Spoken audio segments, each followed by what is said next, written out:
Essa apresentação vai abordar o uso de técnicas de processamento de linguagem natural em notas fiscais eletrônicas para a formação de banco de preços e detecção de indícios de sobrepreços em licitações. Este é um projeto conjunto entre o Tribunal de Contas do Estado do Acre e o Laboratório de Sistemas de Informação da Universidade Federal de Campina Grande, UFCG, e nesta equipe, particularmente de NLP, nós temos no LSI UFCG o professor Cláudio Batista, que é o coordenador, e Anderson Firmino, que é um doutorando no laboratório e trabalha nesse projeto. Como também, por parte do TCE, do Acre, nós temos os analistas de controle Rony Caldeira e Gerson Januário. Boa tarde, pessoal. É um prazer estar aqui participando do evento. É uma magnitude dessa. Eu fico muito satisfeito em representar o Tribunal de Contas do Acre, um evento desse, onde a gente vê projetos de sua importância. Posso citar o exemplo aqui do Águida, que foi apresentado, que foi um excelente trabalho que o Tribunal de Contas da União está desenvolvendo, e fico muito feliz. Fala um pouco do nosso trabalho. Está dividido em partes. O Anderson vai falar da própria parte técnica, eu vou dar um resumo sobre o próprio programa, como originou esse trabalho. Então, vou iniciar um pouco.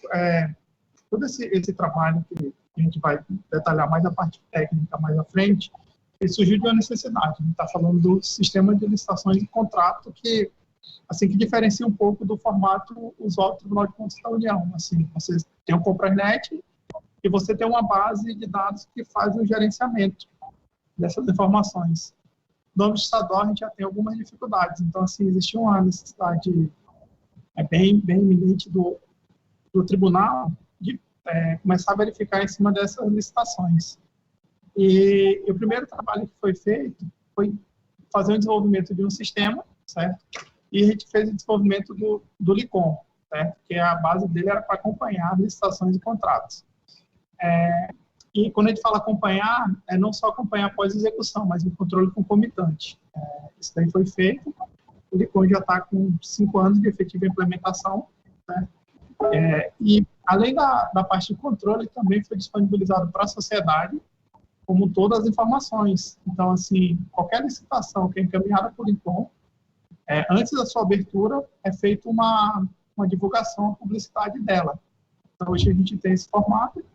E também tem um canal de atendimento com ouvidoria, que após a implementação do portal de licitações e contrato, aumentou significativamente a demanda, certo? Então, assim, você tem um reflexo do próprio sistema. E essa ferramenta, estamos utilizando ela, que eu coloquei um dado de um exemplo de uma intervenção, certo, aqui no estado, ou seja, só hoje que deixou de ser utilizado pela intervenção desse sistema, na ordem de 179 milhões, que dá mais ou menos 17% do que foi verificado pelo controle concomitante, certo? Você pode passar, por favor?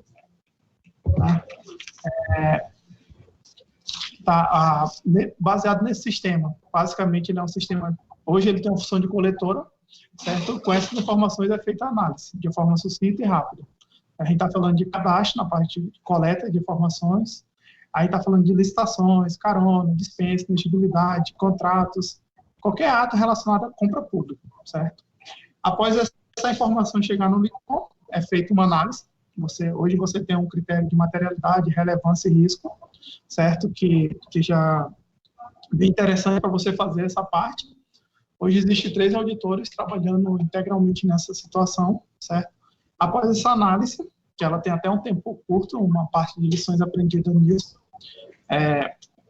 você é emitido alerta, certo? A partir do momento que é emitido esse alerta, existe uma resposta do jurisdicionado, e essa parte a gente vai mencionar sobre se está devidamente justificado ou se tem uma modificação no edital, uma retificação, então é sempre feito esse papel, certo? Hoje é feita uma leitura dos documentos, mas ainda tem um pouco do trabalho manual, tá? Então, pode passar, por favor. Tá? Aqui eu vou partir já para a parte dos principais problemas. Então, assim, baseado nesse tempo de trabalho que foi identificado que grande parte dos problemas detectados são relacionados a preço e a formação de preço, certo? O que seria essa situação? Primeiro, as características da pesquisa de preço não são adequadas. Você só faz uma cotação direta do fornecedor, ou às vezes você até pesquisa uma ata, mas pega uma ata que não coincide as características, então você tem uma série de fatores. Isso aí eu estou pegando um percentual pequeno, certo? Segundo ponto, aí a gente vem ausência de ampla pesquisa de mercado, ou seja, às vezes uma coisa é a característica da pesquisa, uma coisa é estou deixando de ampliar o mercado. Então, assim, eu começo a distorcer do preço médio do mercado. E, às vezes, que é um item representativo que você consegue detectar, quase um terço das situações ela tem um preço elevado. Ou seja, o preço não está de acordo com o praticado. Então, assim, a gente começa a detectar, na análise das informações, que você tem uma certa incidência de valores distorcidos. Aí surgiu essa necessidade mais latente de você criar ferramentas, que já está sendo trabalhado, para poder captar essas informações. Tá? Pode passar, mas... E o primeiro desenvolvimento que foi feito aqui, que a gente já começou a trabalhar com obras. Certo? As obras têm uma certa facilidade. Primeiro, a gente tem basicamente duas fontes, e são a nível nacional, a gente está falando de ciclo SINAP, certo? São bases padronizadas, codificadas, isso daí facilita muito a questão da leitura, da interpretação, certo? E dificilmente você vai ter uma duplicação. A ideia é não ter duplicação, certo? Mas como se trata da parte de obra, o que você acontece? Parte dela pode ser composição própria. Então, assim, você dificulta a análise na hora que você menciona a composição própria. Então, assim, mas é possível você ter uma cobertura do orçamento de 70% a 80% tranquilo de qualquer obra e identificar já o sobrepreço nessa situação. Então, assim, passar a palavra para o Anderson. Muito obrigado. Anderson, pode continuar falando um pouco da parte técnica associada ao sistema. Obrigado. Boa tarde, pessoal. Sou Anderson, da Universidade Federal de Campina Grande, faço parte do Laboratório de Sistema de Informação. E o Rony, que acabou de falar, ele é membro do Tribunal de Contas do Acre. Então, a gente faz parte de um projeto de PDI entre as duas instituições. Certo? Eu vou dar continuidade ao que ele falou. E, no caso das licitações de obras, para identificar um superfaturamento, é possível, dado que existem essas bases de dados que já são estruturadas e utilizadas, né? Não existe, como ele falou, é mais difícil de ter uma aplicação. Mas quando a gente parte para outros tipos de licitações em outros domínios, como, por exemplo, materiais de consumo ou medicamentos, então essa identificação se torna mais complicada. Como é que a gente poderia, então, ter informações de preços de uma forma centralizada e atualizada?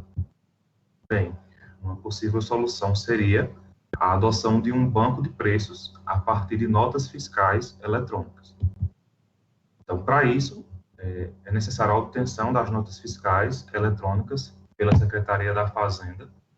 E aí, de algum tempo para cá, vários estados no Brasil têm adotado essa disponibilização das notas pela Secretaria da Fazenda, e isso permite que os preços praticados em cada estado sejam identificados, tanto os preços que são praticados pelos órgãos públicos, quanto pela sociedade, certo? Mas aí, quando se trata de notas fiscais, tem um probleminha inerente a isso, que é a questão da falta de padronização nas descrições, né, nos textos dessas notas.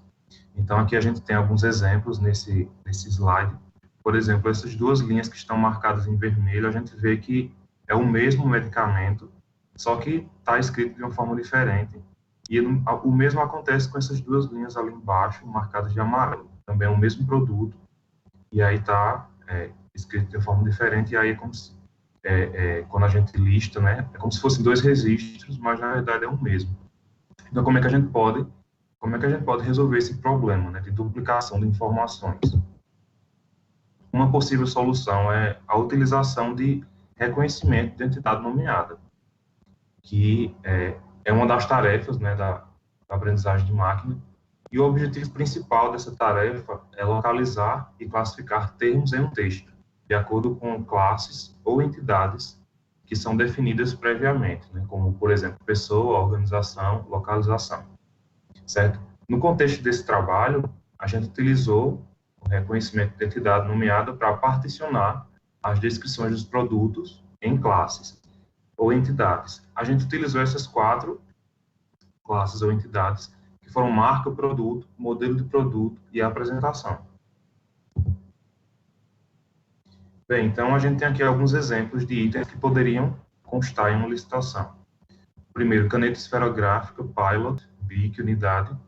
Então, as palavras que são referentes ao produto seria a caneta esferográfica, o modelo do produto seria o pilot, a marca seria BIC e a apresentação do produto seria essa palavra unidade, que vai indicar que é apenas uma unidade dessa caneta. E o mesmo acontece com esse exemplo de baixo da água. Bem, então, essa estratégia inicial que a gente adotou, na realidade, ela foi inspirada, né, em um trabalho que foi apresentado nesse mesmo seminário há 2 anos atrás. E daí a gente reitera, né, e reforça a importância desse evento no âmbito nacional. A gente viu um seminário e também nesse seminário tratava dessa mesma questão de duplicação de informações de notas fiscais, e uma solução apontada pelo apresentador foi justamente a utilização, né, de reconhecimento de entidade nomeada. Certa diferença é que o apresentador utilizou o CRF, que é uma técnica que não é tão atualizada, e nós, nesse trabalho, nós utilizamos técnicas de Deep Learning para resolver essa tarefa. Bem, a nossa metodologia, ela está resumida nessa imagem aqui, nesses 4 passos. Primeiro, a gente criou, né, um banco de dados, depois a gente fez um pré-processamento nos textos das notas fiscais, e também rotulando manualmente esses textos. Depois a gente utilizou, né, 2 técnicas de reconhecimento de entidade nomeada que a gente vai discutir mais na frente, e por fim a gente tem a análise dos resultados. Bem, a gente optou, né, por desenvolver um modelo multidimensional, né, e adotamos essa metodologia de esquema estrela, que ela é bem utilizada quando se trata de data warehouses. A ideia é que a gente possa utilizar isso futuramente em uma aplicação de Analytics e Business Intelligence, e, a princípio, a gente conseguiu uma base com cerca de 160 mil registros de notas fiscais eletrônicas para que a gente pudesse realizar os experimentos. Bem, na etapa de pré-processamento, a gente removeu algumas descrições que estavam ilegíveis, a gente fez padronização das unidades comerciais dos produtos, utilizando expressões regulares, a gente removeu stop words, que são palavras muito frequentes e que podem inserir algum possível viés na etapa de classificação. A gente também fez normalização dos textos, colocando todos os caracteres em caixa baixa. Além disso, também removendo caracteres especiais e acentuação. Bem, na parte da rotulação manual dos dados, a gente utilizou essa notação aí, BIO, onde tem essas três letras, né, e essa letra B vai indicar a primeira palavra, certo? Referente à entidade. Então, geralmente isso é usado para rotular entidades com mais de uma palavra. Por exemplo, a gente tem aqui Tribunal de Contas do Estado do Acre. Tribunal de Contas seria referente à classe, vamos supor, organização, enquanto que Estado do Acre seria referente à classe e localização. Utilizando essa notação BIO, então, a primeira palavra é rotulada como B, organização, e as outras como I. E assim sucessivamente.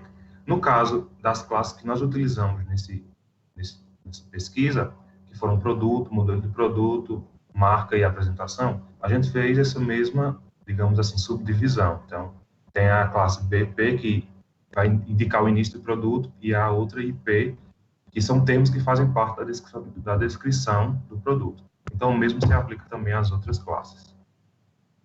A gente utilizou um script que foi desenvolvido em Python, Então, a gente obteve amostras de descrições de combustíveis, materiais de consumo e medicamentos, que foram os 3 nichos que a gente trabalhou nessa pesquisa, certo? E como o resultado da rotulação, a gente tem aqui uma parte do arquivo que a gente teve de resultado, e destacado aqui em vermelho, a gente tem, por exemplo, a sentença etanol hidratado comum, com os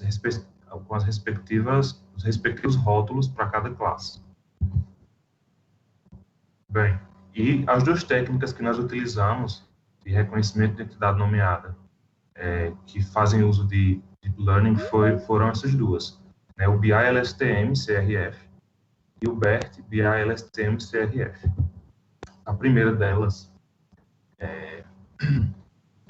o BI-LSTM-CRF, ele usa redes neurais profundas, né, em conjunto com o CRF. Então, na última camada, tem um CRF lá que vai fazer o reconhecimento das entidades.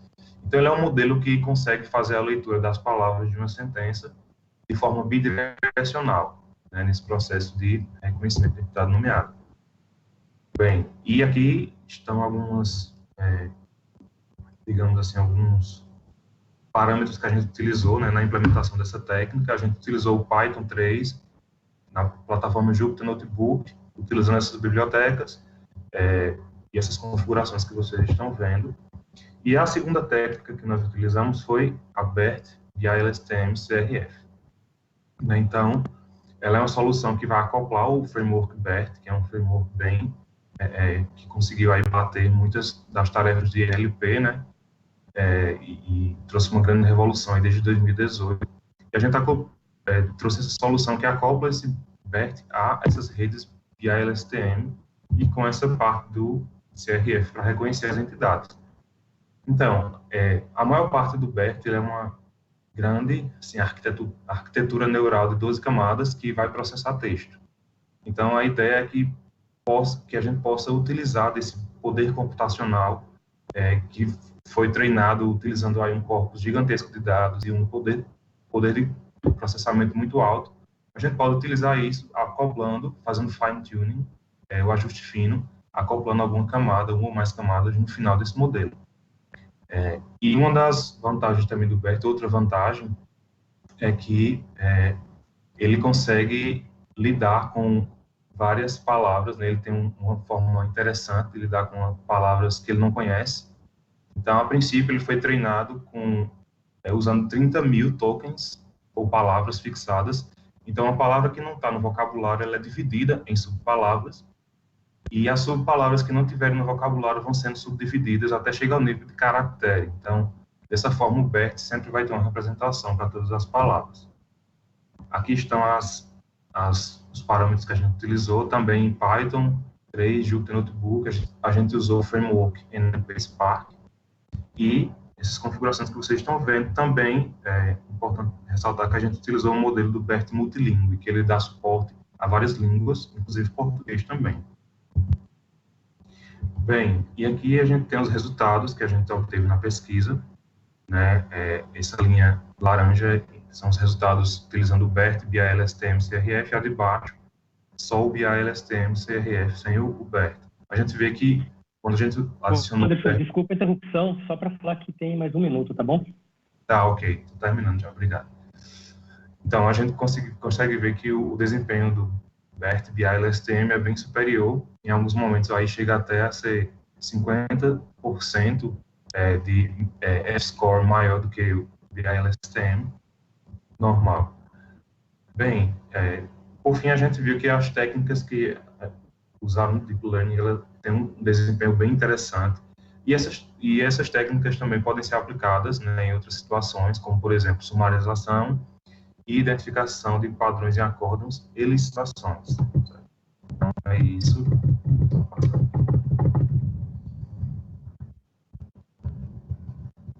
Então, é isso. Obrigado a todos. Ótimo. Agradeço ao Anderson e ao Rony. E agora a gente tem 10, 12 minutinhos para fazer umas perguntas aqui. Eu tenho uma pergunta para o Anderson e para o Rony. A gente tem um histórico na administração pública de várias iniciativas no sentido de construir um banco de preço de referência. A gente, onde eu trabalho, na CGU, a gente tinha um banco de preços no passado, enfrentava esses mesmos problemas de padronizar os nomes dos itens, né? E depois o Ministério, na época o Ministério do Planejamento ainda lançou um painel de preços, não sei se deram continuidade, se ainda está no ar. Então tem um conjunto de iniciativas nesse sentido, todas enfrentando os mesmos problemas, de qualidade dos dados, de falta de padronização na descrição dos itens, etc. E a impressão que eu tenho é que em cada nível, em cada esfera, federal, estadual, municipal, a gente está reinventando essa roda aí várias vezes e com datasets diferentes, com abordagens diferentes. Vocês chegaram a tentar, de alguma maneira, usar os aprendizados que já foram feitos no passado, nessas outras tentativas, em grande parte fracassadas, para meio que cortar caminho e chegar em alguma coisa mais avançada, ou vocês começaram do zero mesmo, ou vocês tiveram algum tipo de colaboração com outras entidades, com outros órgãos, outras esferas que estão enfrentando o mesmo problema? Enfim, como é que vocês enfrentaram essa questão? Vocês fizeram isso sozinhos e começaram do nada, ou vocês se apoiaram em alguma coisa que já existia? Só vou fazer uma certa introdução, assim. A gente já está com 5 anos, um pouco mais nessa iniciativa de tentar fazer essa padronização. O próprio contato, se a gente analisar, já está com uma lição aprendida com a própria Universidade de Campina Grande. Já teve um contato com o TCE de Pernambuco, já teve contato, então, o TCM do Ceará. Então, assim, você começou a trabalhar com essas instituições. Só que cada vez, até em termos de conhecimento prático e dia a dia, a gente está mais próximo. A gente, a partir do avanço do nota fiscal eletrônica, a gente consegue distinguir o que é preço praticado pela administração e o que é preço praticado no mercado em geral. Inclusive, a gente consegue distinguir até a distorção. Com a mesma caneta que a administração paga X, o setor privado paga Y. O mesmo arroz que hoje você está falando, a questão do preço está na mídia, para a administração é X, para o setor privado é Y. Então, assim, você começa a fazer, talvez o grande desafio nosso, e não só como tribunal, mas para a sociedade, seria um alinhamento com os órgãos de fiscais, que hoje você centraliza. Hoje se saiu uma carreta, por exemplo, a gente está no Acre aqui, saiu de São Paulo, com destino ao Acre, você já sabe o preço dela, você já sabe aquele produto. E automaticamente, dependendo do sistema de tributação, você já sabe até o valor, o preço põe o valor de venda daquele produto. Então, você nunca chegou tão próximo desse padrão. Ainda tem a desejar, como o Anderson colocou muito bem, às vezes você pega gasolina comum, o cara bota gasolina C. Então, assim, talvez você fazendo uma apuração, baseada até em algumas experiências que essa definição de um parâmetro de preço para a administração pública, ela é ao mesmo tempo alcançável, mas ao mesmo tempo, assim, como você falou, já está uma batalha grande, não é de hoje. Mas eu acho que a gente nunca chegou tão próximo, e a partir do momento que tiver um avanço significativo, até utilizando a própria base de dados, e se a gente analisar, hoje a gente está falando de aquisição de um equipamento, de um material, e mais à frente a gente vai ter que avançar também no sentido de um serviço. Aí também no âmbito municipal avançou muito com o nota fiscal eletrônica de serviço. Então, o que precisa seria uma união de esforços, não no sentido só dos órgãos de controle. Quando eu falo, a CGU fez uma iniciativa muito boa, o próprio Tribunal de Contas, mas também os órgãos que trabalham na parte de arrecadação. Então, assim, a partir do momento que você começar a criar parâmetros mais claros e mais fácil, talvez facilite o nosso trabalho e o nosso esforço de tentar definir pelo menos um norte sobre valores de mercado, que é a grande dificuldade. Tá bom, beleza, obrigado.